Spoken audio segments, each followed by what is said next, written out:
오늘 요한계시록 2장 18절에서 29절까지 말씀입니다. 2장 18절 29절 두아디라 교회에 대해서 말씀하십니다. 죄악의 유혹을 받아들여 타락한 교회, 세속적인 교회입니다. 오늘날 살아가는 사람들은 더 많은 지식, 더 많은 권력, 또 더 많은 부를 찾아 헤매며 살아가고 있습니다. 오늘날 마귀는 이 지식과 권력과 부여의 우상으로 사람들을 미혹하여 멸망으로 이끌어가고 있습니다. 주목할 사실은 오늘날의 그리스도인들도 이 우상 앞에 항복하고 섬기며 살아간다는 것입니다. 모든 시대에 하나님의 자녀와 백성들이 영향을 받았고 그 어떤 시대보다도 경제적으로 발전하고 과학기술이 발달한 인본주의가 발달하는 시대는 더욱더 그러하죠. 앞장에서 버가모 교회가 세속화를 용납함으로 우상과 음행의 죄를 범하게 되었는데요. 이제 사탄은 두아디라 교회에 대해서는 물질적인 풍요의 욕망을 이용해서 우상 숭배와 음행의 죄악에 빠져들게 하였습니다.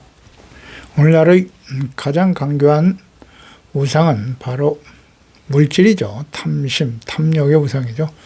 두아디라는 버가모에서 동쪽으로 약 64km 떨어진 곳으로 그곳에 위치한 도시로서 큰 도시는 아니지만 직조, 염색, 피역, 도자기업 등이 성행했고 옷감 장사로 유명했던 두아디라 출신 여성으로서 유명한 사업가 중에 한 사람이 빌립보에서 바울을 만나 회심하게 된 루디아였습니다. 두아디라 교회에 대한 칭찬이 18절 19절이죠. 두아디라 교회 사자에게 편지하는데 그 눈이 불꽃 같고 그 발이 빛난 주석 같은 하나님의 아들이 이르시다. 내가 내 사업과 사랑과 믿음, 섬김, 인내를 아노니 내 나중 행위가 처음 것보다 많다. 라고 말씀하시네요. 불꽃 같고 발이 빛난 주석 같으신 하나님의 아들. 그러니까 두아디라 교회의 모든 것을 다 알고 계시고 특히 죄악에 대해서 엄하게 심판하실 것이다 하는 의미로 그런 모습으로 나타나시네요. 두아디라 교회는 부지런히 돈을 벌었고 하나님의 사업에도 아주 열심이었습니다. 내가 너의 사업과 사랑, 믿음, 섬김, 인내를 안다. 이 사업은 헬라어 에르곤, 일, 행위, 행동이나 적극적인 열심을 의미하는 단어예요. 그러니까 두아디라는 주를 열심히 섬기는 일에 열심으로 최선을 다했던 교회였습니다. 그들은 부유한 환경에 살면서 열심으로 주를 섬기고 사랑하고 믿고 봉사하며 인내하며 섬기는 아름다운 교회였습니다. 그들은 에베소 교회가 가지고 있었던 장점들뿐만 아니라 에베소 교회가 잃어버렸던 처음 사랑까지도 가지고 있었다. 에베소 교회는 처음 출발을 잘했다가 첫사랑을 잃어버려서 책망을 들었는데요. 두아디라는 처음보다 나중이 더 좋았다. 처음 것보다 더 많다.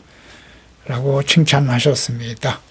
하나님이 아시고 인정하신 것이 섬김이네요. 헬라어의 디아코니아. 직분을 맡은 자들의 어떤 특별한 사역, 행동, 헌신을 의미하는 거죠. 일반적인 의미에서의 어떤 행정이라든지 맡겨진 직무, 그리고 가난한 자들을 구제하고 돌본다라고 하는 의미의 섬김이라는 의미도, 뜻도 갖고 있죠. 그 각자 주어진 교회 안에서 직임을 충성되이 잘 감당하는 자신이 가지고 있는 재물로 선한 사업으로 어려운 이웃들을 섬기는 구제하는 일, 이 섬김에도 힘썼던 교회였습니다. 그러니까 두아디라 교인들의 이 섬김은 하나님과 동료 그리스도인들을 섬기면서 그들의 사랑과 믿음을 보여주는 것이었습니다. 이렇게 섬길 수 있다라고 하는 것은 그 자체 마음이 겸손하다는 뜻이에요. 그러니까 자신에게 주어진 모든 것이 자신의 것이 아니라 하나님의 것이고 하나님의 은혜로 주어진 것임을 생각했다는 것입니다. 그러니까 그들의 사랑과 믿음과 섬김은 일시적인 것이 아니라 처음보다 나중이 더 많았다 그랬으니까요. 지속적으로 인내하며 성숙해가는 교회였다. 그러니까 그리스도와 성도를 섬기는 일에는 여러 가지 박해와 어려움이 있지만 인내하며 섬기는 진실한 성도들의 모습을 가지고 있었다는 것입니다. 이렇게 물질의 축복을 받아서 주님을 섬기던 두아디라 교회가 열심으로 섬기며 믿음으로 사랑으로 헌신했던 사랑, 믿음, 섬김과 인내죠. 이런 교회가 신실한 성도들의 모습을 가지고 있었던 이런 교회였었다. 이건 이제 주님이 칭찬하시고 인정하셨는데 두아디라 교회가 서서히 그 생명을 잃어가고 있었다는 거죠. 그러니까 두아디라 교회가 직면하고 있었던 위기는 어떤 것이었을까요? 교회를 향한 주님의 책망을 들어보죠. 문제가 있었네요. 자칭 선지자라고 하는 이세벨을 용납했다는 겁니다. 20절에 그러나 내가 책망할 일이 있는데 자칭 선지자라는 여자 이세벨을 내가 용납함이니 그 내 종들을 가르쳐 꽤 행음하게 하고 우상의 제물을 먹게 했다. 자칭 선지자 이세벨. 이세벨은 아합 왕의 부인이었죠. 그래서 북이스라엘의 왕, 가장 폐역한 우상 숭배자였던 아합 왕의 부인 이세벨 두로 출신이죠. 바알 우상을 끌어들여서 완전히 타락시킨 여인이에요. 이 이세벨과 같이 두아디라 교회 안에서 우상 숭배의 죄악을 범하도록 영향력을 행사했던 여인이었습니다. 이 여인은 아마도 경제적으로 대단히 부유한 여인이고 영향력이 있는 여자였을 것이에요. 그리고 나름 열심히 주를 섬기며 교회 안에서 헌신했던 여인이었을 것이고 영향력 있는 위치에 있었던 사람이었다. 근데 이 여인이 자칭 선지자라고 했어요. 예언의 말씀을 하기도 하고 하나님의 말씀을 가르치기도 했던 위치에 있었던 것 같습니다. 자신의 세력을 확장시키면서 사람들을 우상 숭배에 빠지게 했다. 거짓된 목사들이죠, 말하자면. 영적 분별력이 없어서 이 악한 여인을 용납하게 되었다는 것입니다. 자신들의 교인들의 영적 수준이죠. 그 목사의 수준은 그 교인들의 영적 수준과 같아요. 거의 동일합니다. 그래서 이 여인이 이렇게 악을 행하고 우상숭배를 끌어들였는데 그 성도들도 그런 것들을 용납하고 받아들였다. 예. 초록은 동색이다. 같은 생각을 가지고 있었던 거죠. 성도들도. 이는 과거 광야에서 모압 여자들과 행음한 일인데요. 행음하고 우상의 제물을 먹었다. 민수기 25장 1절에 보면 이스라엘이 시딤에 머물러 있을 때 모압 여자들과 음행하기 시작했는데 그 여자들이 자기 신들에게 제사할 때 이스라엘 백성들을 청했어요. 그리고 백성이 먹고 그들의 신들에게 절하고 이스라엘이 바알보올에게 가담했다. 여호와께서 이스라엘을 진노하셨다라는 말씀이 있는데요. 이 간음이라고 하는 육체적인 것만이 아니라 이 여인의 잘못된 주장을 받아들여서 영적인 간음, 우상숭배에 빠졌다는 겁니다. 이 이세벨과 같은 여인의 거짓 가르침이 무엇이었을까? 그 당시 두아디라에는 길드라고 하는 동업조합이 성행했는데요. 그곳에서 장사를 하려면 특별한 때마다 조합 내에서 지내는 제사에 참여해야만 했습니다. 제사의 대상은 당연히 제우스죠. 제우스 신의 아들인 아폴로 신이었다고 하는데 이 도시에 살면서 장사를 하던 그리스도인들은 여호와 하나님만을 섬길 수밖에 없다는 것을 알고 있었기 때문에 아폴로 신에게 제사 드리는 일로 인해서 갈등하게 되었고 박해를 당하기도 했죠. 이때 여인이 다음과 같이 주장하여 영향력을 끼쳤을 것입니다. 당시 니골라당과 같은 이단들이 성행하였고 이를 따르는 여인을 받아들였던 것으로 보이는데요. 에베소 교회는 이를 거부했죠. 단죄했습니다. 하지만 두아디라 교회는 그렇지 못했다는 거예요. 이 여인의 주장, 거짓 선지자. 이 도시에 살면서 조합에 들지 않고 우리가 어떻게 장사할 수 있겠는가. 그리고 관습으로 내려온 아폴로 신에게 절 한번 한다고 해서 우리가 신앙이 더럽혀지는 것이 아니다. 천국에 못 가는 건 아니야. 열심히 돈을 벌어서 많이 헌금한다면 주님께서 기뻐하실 것이다. 이런 주장이죠. 그러니까 많은 사람들이 자신들의 물질적 이익을 추구하기 위해서 이 여인의 주장에 동조하며 우상에 절하는 죄를 짓게 되었던 것으로 보이죠. 어쩔 수 없잖아요. 그 상황이. 아폴로 신에게 제사를 해야만 장사를 할 수 있는데 그것을 안 하면 장사할 수 없어요. 거기서 경제적인 삶을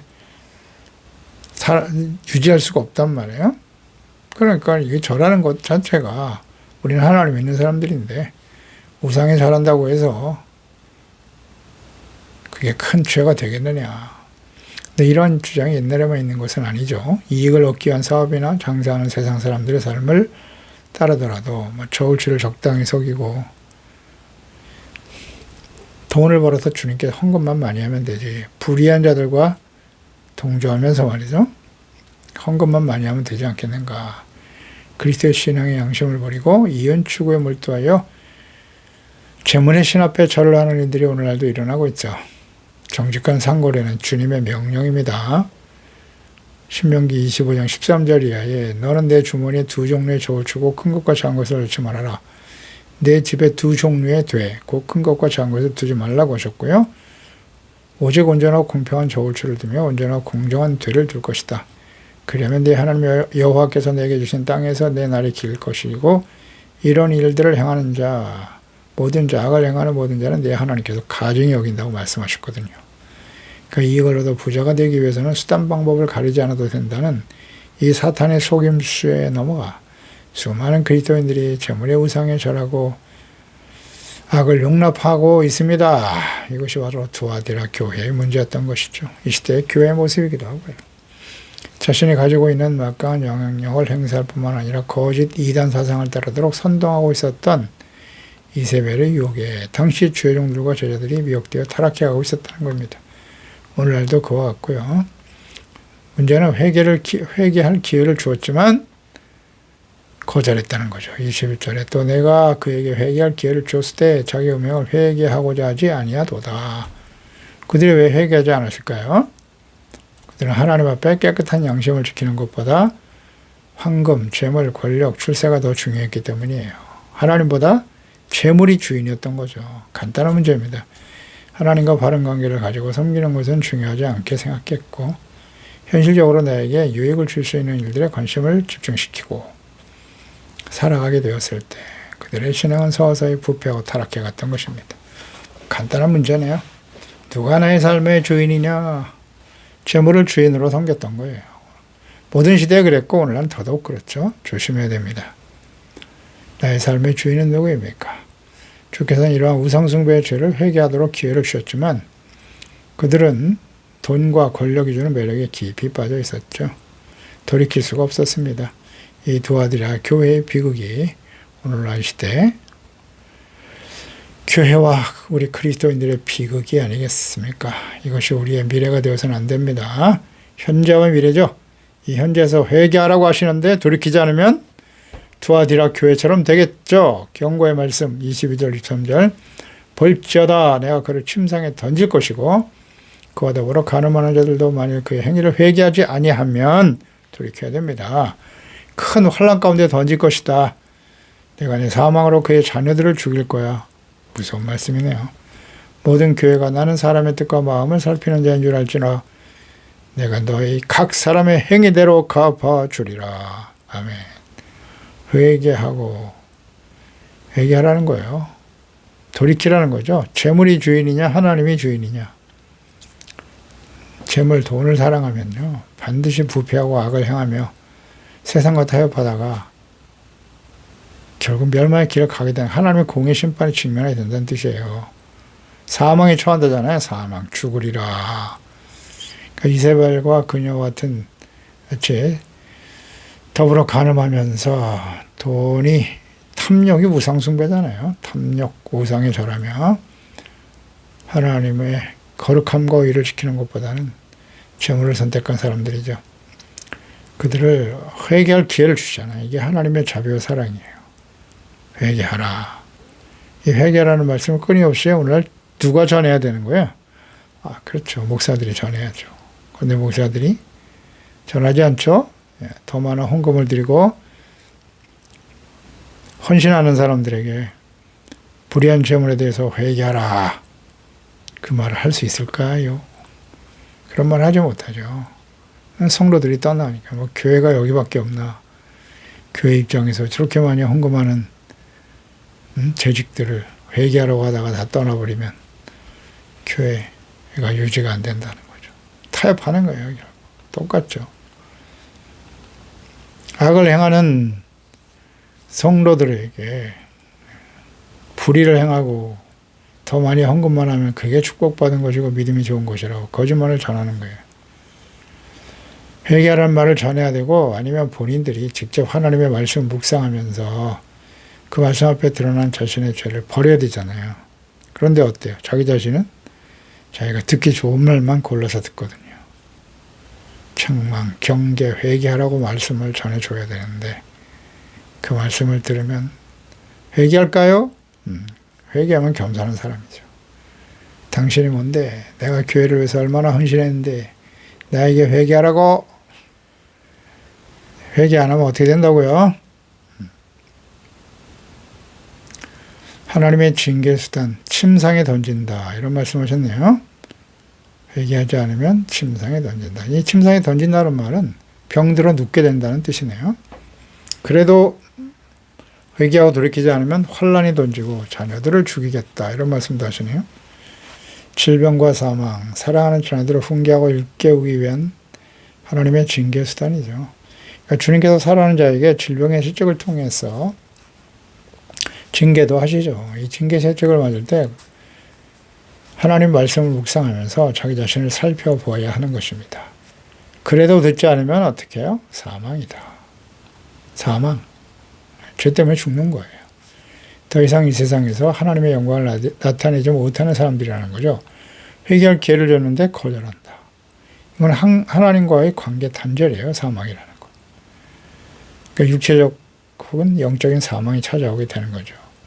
매우 심각한 것은 회개하지 않음으로써 사람이 죽는 건 다 정한 이치인데 그 다음에 심판이 있다고 하지 않습니까? 그 하나님의 공의 심판으로 인한 영원한 둘째 사망에 처하게 되는 거. 이 가장 두려운 일이죠. 그 주님께서는 사람의 뜻과 마음을 살피는 자이심을 잘 알아야 합니다. 그 하나님을 권면하시면서 반드시 행위대로 갚아주시겠다라고 말씀하시네요. 행위대로 갚아주세요. 하나님 다 알고 계시죠? 로마서 2장 6절이야죠. 하나님께서 각 사람에게 행한 대로 보응하시되 참고 선을 행하며 영광과 존귀와 썩지 아니함을 구하는 자에게는 영생으로 하시고 선을 행한다. 의를 행하는 거예요. 선은 공의를 행하고 불쌍히 여기고 서로 사랑하며 겸손히 하나님과 동행하는 것이 선이에요.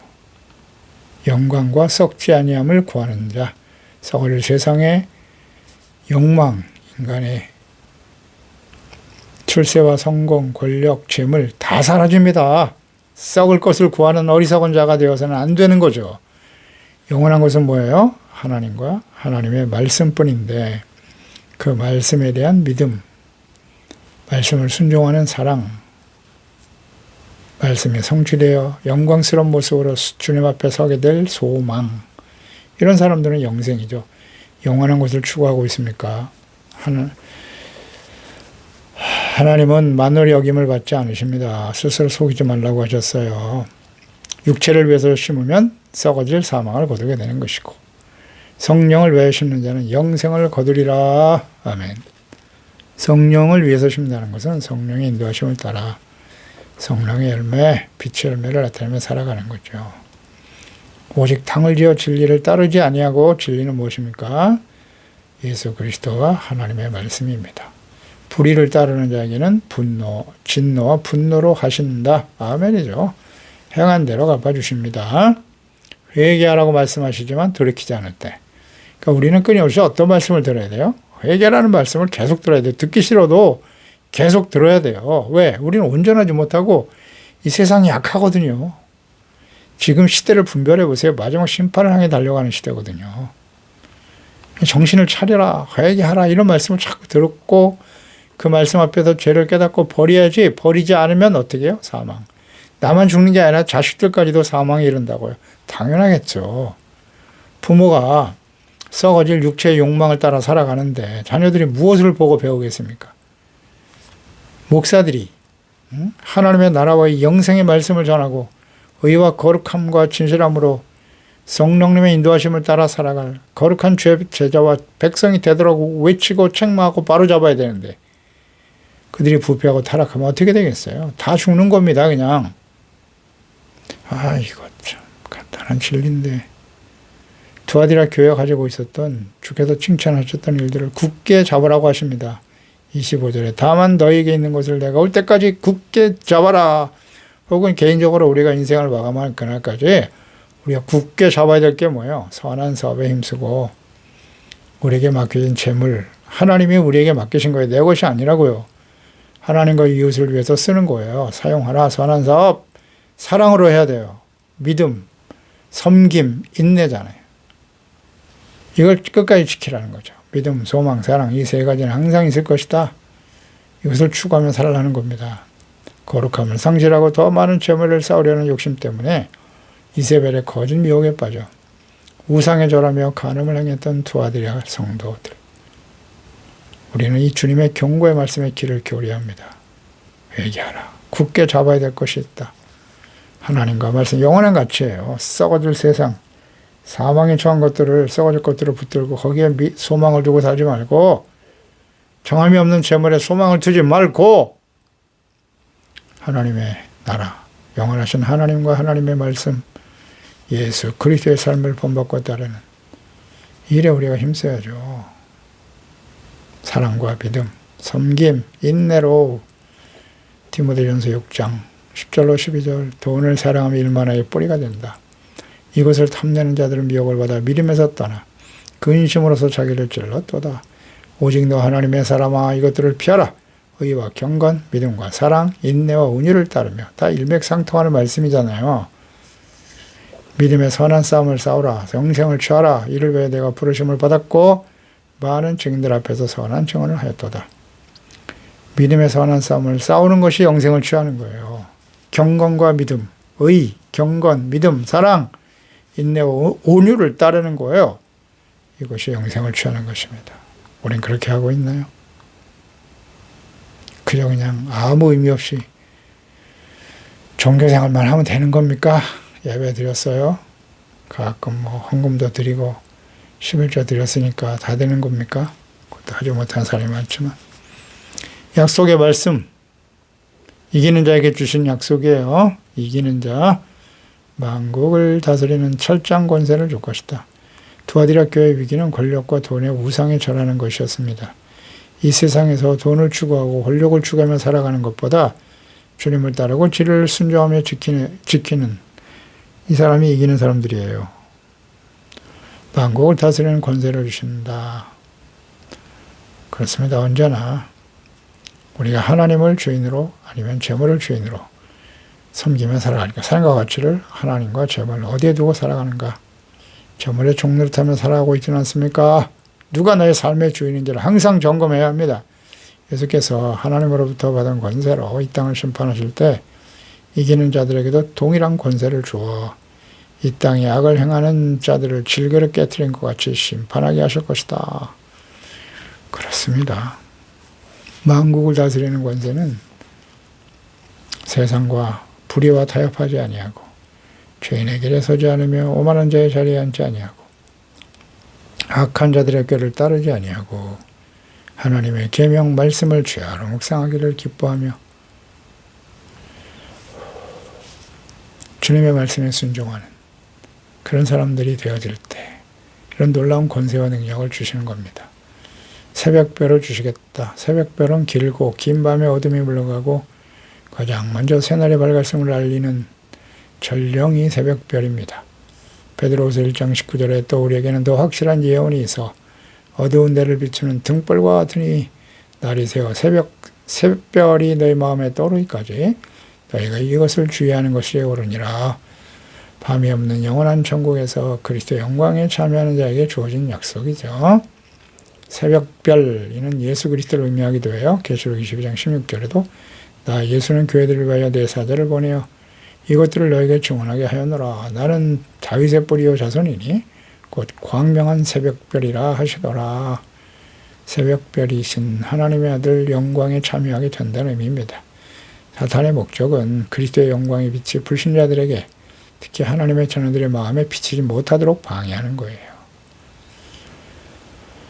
새벽별, 빛이 되시는 예수 그리스도를 우리에게 비추어 하나님의 아들의 영광을 비추어 주신 하나님의 자녀들, 어둠의 죄와 사탄을 이기는 자들이 영원한 새벽별이 되는 거예요. 새벽별이신 예수 그리스도의 영광에 참여하게 될 것이다. 귀 있는 자는 성령이 교회들에게 하시는 말씀을 들을지어다. 기도하겠습니다. 하나님 아버지, 오늘도 주의 말씀을 묵상하면서 두아디락 교회 그들의 선한 사업과 사랑과 믿음으로 처음보다는 나중에 더욱더 성숙한 모습으로 주님을 섬기며 헌신했던 교회였습니다. 그러던 교회가 왜 이렇게 하나님의 책망을 받고 하나님 앞에 그 순수했던 믿음을 상실하게 되었을까?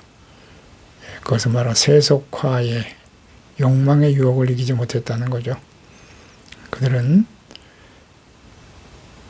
그리스도 하나님을 주인으로 섬기기보다는 재물을 주인으로 섬길 수밖에 없는, 하나님이 없는 세상에서 경제적인 유익과 이익을 추구하기 위해서는 어쩔 수 없이 세속적인 우상의 죄악들을 받아들일 수밖에 없었다는 거죠.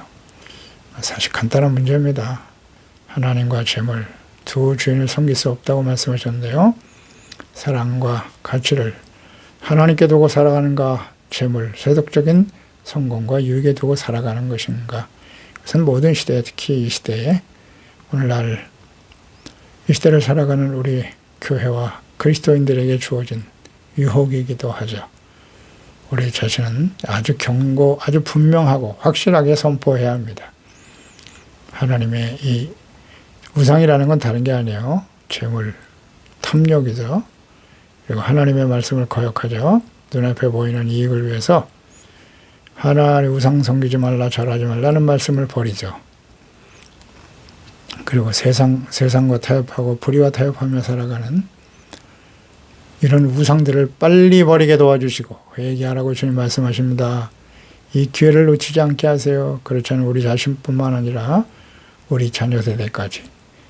육체로 죽는 것은 정한 이치입니다. 다만 하나님과의 관계 단절, 영적인 사망, 둘째 사망에 처하는 것은 정말 두려운 일입니다. 주여, 우리 사랑하는 하나님, 이 말씀을 듣고 있는 주의 자녀들이 시대를 분별하게 하시고 오직 하나님의 사람으로서 의와 경건, 믿음과 사랑, 인내와 은혜를 따르게 하세요. 믿음의 선한 싸움을 싸우고 영생을 취하며 하나님께 영광 돌릴 수 있도록 성령께서 감동하시고 깨닫게 하시고 인도해 주옵소서. 예수님의 이름으로 기도드리옵나이다. 아멘.